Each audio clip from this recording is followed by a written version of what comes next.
మరి ఇవాళ ఆయన మాట్లాడిన దానికి విశ్వక్సేన్ అసలు ఆ సీన్లే లేవు అన్నదానికి నిజంగానే పృథ్వీరాజ్ టార్గెట్ చేశారు అన్నది ఇక్కడ క్లియర్గా కొంతమంది అర్థం చేసుకుంటారు.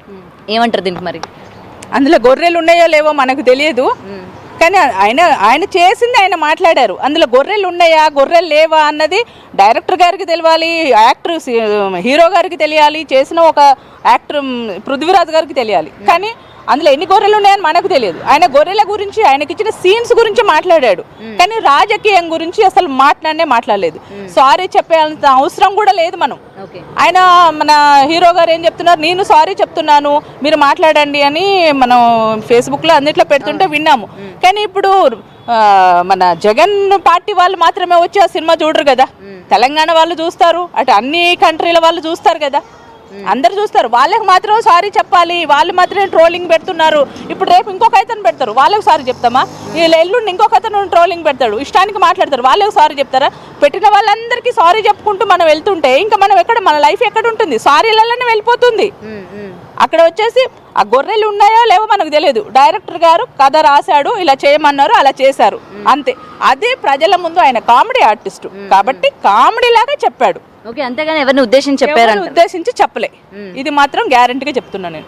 ఎవరిని ఉద్దేశించి అసలు మాట్లాడలేదు.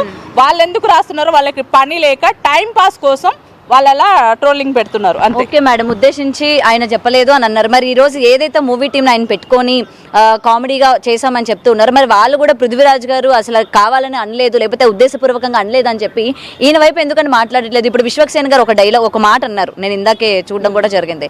అసలు ఆ వయసుతో వస్తుంది, అతని వయసుకి అతను మాట్లాడాల్సిన మాటలకి మనం చెప్పాల్సిన అవసరం లేదు కదా, అతను కొంచెం అదుపులో పెట్టుకొని మాట్లాడాలి, అది కూడా నేను ఫీజులు ఇచ్చి ఇంట్లోని ట్రైనింగ్ సెంటర్ పెట్టి నేను చెప్పాల్సిన అవసరం నాకు లేదు కదా అని ఒక డైలాగ్ చెప్పడం జరిగింది. మరి దీనికి ఏం చెప్తారు? మరి ఈరోజు సినిమా ప్రమోషన్ చేసుకుంటున్నాడేమో అనుకుంటున్నా.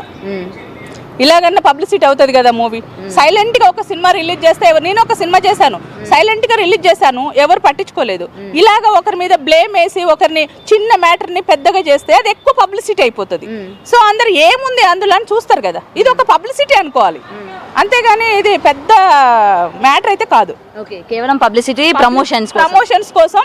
ఇప్పుడు నా సినిమా హిట్ అవ్వాలంటే పక్కతను ఒక గొర్రె, ఆ గొర్రెని బలి చేయాల, అంతే. ప్రమోషన్స్ కోసం వీళ్ళు ఆడుతున్న ఇది అని నేను అనుకుంటున్నా, అంతే. Okay, so present sir condition ఎలా ఉంది ఏంటి? డాక్టర్స్ ఏం చెప్పారు, ఎప్పుడు కోలుకుంటారు ఏంటన్నది? డాక్టర్ ఇప్పుడు వెళ్ళారు, మాట్లాడాను, వచ్చే వరకు చూసి చెప్తా అని చెప్పారు. ఓకే, సో ఎనీవే ఈరోజు ఏంటంటే చాలా దారుణంగా ట్రోల్ అవుతా ఉన్నారు. ఎందుకంటే రకరకాలుగా ఇండస్ట్రీలో సంబంధించి ఆల్రెడీ దీని మీద చాలా మంది కామెంట్స్ కూడా వేశారు, అటు జబర్దస్త్ కావచ్చు, ప్రతి ఒక్కరు కమెంట్స్ చేసినప్పటికీ అంత ట్రోల్ అవ్వాల. బట్ వై పృథ్వీరాజ్ గారు ఎందుకు ఈ విధంగా అన్నారు? ఆ మూవీ ప్రమోషన్లో కూడా అవసరం లేనివి ఆయన అన్నారు, ఎక్కడిదో గ్రడ్జ్ ఉంది ఆయనకి, ఈ వేదికను వాడుకున్నారు అన్న మాటలు కూడా ఇవాళ వినిపిస్తూ ఉన్నాయన్నమాట, అటు ప్రతిపక్షం నుంచి కావచ్చు. అందుకని మిమ్మల్ని అడగడం జరుగుతుంది. ఇప్పుడు అందరికీ తెలిసిందే మేడం, ఏంటంటే ఒక పృథ్వీరాజ్ గారు మాట్లాడితే ఎక్కువ ట్రోల్ అయిపోతుంది, అది చిన్నదాన్ని పెద్దగా చేస్తారు. ఇప్పుడు ఏదైనా ఒకటి పబ్లిసిటీ చెయ్యాలి అనుకుంటే ఒక పృథ్వీరాజును పట్టుకోవాలా, ఓకేనా? ఇతనైతే ఎదురు మాట్లాడటో అది తర్వాత మ్యాటర్, కానీ ఇతన్ని మనం ఎలాగా ఏమంటారు ఏడ్పించాలి, ఎలా బాధ పెట్టాలి, అసలు వీళ్ళ ఫ్యామిలీని ఎలా లాగాలి అన్న పనిలోనే వీళ్ళు ఉన్నారు. అంతకు మించి ఇక్కడ ఏం లేదు. కావాలని పృథ్వీరాజ్ గారిని బ్లేమ్ చేస్తున్నారు, గారిని లైఫ్ పాడు చేస్తున్నారు. ఇప్పుడు ఈ విషయంలో ఆయనకి ఏమన్నా అయిపోయింది, మా అన్నయ్య గారు నైట్ 3 గంటలకు ఫోన్ చేసి పిలిచా, ఇలాగ పడిపోయారు అన్నయ్య, ఆయన ఫోన్లు వస్తుంటే భయపడిపోయి ఫోన్ చేస్తే అంత నైట్ వీళ్ళు అందరూ పరిగెత్తుకొని వచ్చారు. నైట్ వాళ్ళ ఇది కాళ్ళు రాకటం, చేతులు రాకటం అవన్నీ చేశారు. తర్వాత తెల్లవారు గట్ల తీసుకొచ్చి అడ్మిట్ చేశారు. ఎందుకంటే చిన్నదానికి ఇప్పుడు పెద్దగా అయిపోతున్నాయి. సో పృథ్వీ గారికి ఏమన్నా అవుతే ఎవరు బాధ్యులు అదే నేను అడుగుతున్నా. ఎవరు భరిస్తారు అదంతా? సరే, ఇప్పుడు ఆయన సారీ చెప్తారా? ఎందుకంటే పృథ్వీరాజ్ గారు అన్న మాటలు వెనక్కి తీసుకోవాలి, సారీ చెప్పాలి అని అయితే అటు వైసీపీ నాయకులు, అభిమానులు అందరూ కూడా కోరుకుంటూ ఉన్నారు. మరి ఆయన కోలుకున్న తర్వాత ఆయన చెప్పిన దానికి ఓకే, సీన్స్లో ఉన్నా లేకపోయినా అన్నది తప్పు అని చెప్పి సారీ ఏమైనా చెప్పే అవకాశం ఉందా? చెప్తారు సారీ, ఎందుకంటే మేము గొర్రెలము అని వాళ్ళు ఒప్పుకుంటే ఈయన సారీ చెప్తారు.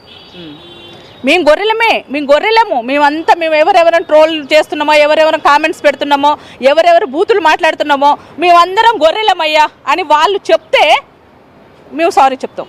ఎలా చెప్తాం? ఇప్పుడు వాళ్ళు గొర్రెలని చెప్తానే కదా. ఇప్పుడు మేము గొర్రెల గురించి ఆయన మాట్లాడారు, మీరు 100 గొర్రెల గురించి మాట్లాడారు, 100లో అన్ని పోగా 11 మిగిలినాయి. 11 అన్న అక్షరం వాడకూడదా లైఫ్లో? అది ఇప్పుడు కావాలి. 11 అన్న అక్షరం లైఫ్లో వాడకూడదా? 11 అంటే వాళ్ళకే ఎందుకు బాధ కలుగుతుంది? ఓకే, దేనికి వాళ్ళకి బాధ కలుగుతుంది మనకు అర్థం కావట్లేదు. 11 గొర్రెలు అనగానే వాళ్ళ కోపం వచ్చింది. ఇప్పుడు ఇంత పెద్ద సీన్ చేస్తున్నారు. ఇప్పుడు సీన్ చేసే వాళ్ళందరూ కింద కామెంట్స్ పెట్టాలి, మేమందరం గొర్రెలం గొర్రెలం గొర్రెలం అని. అప్పుడు మేము సారీ చెప్తాం.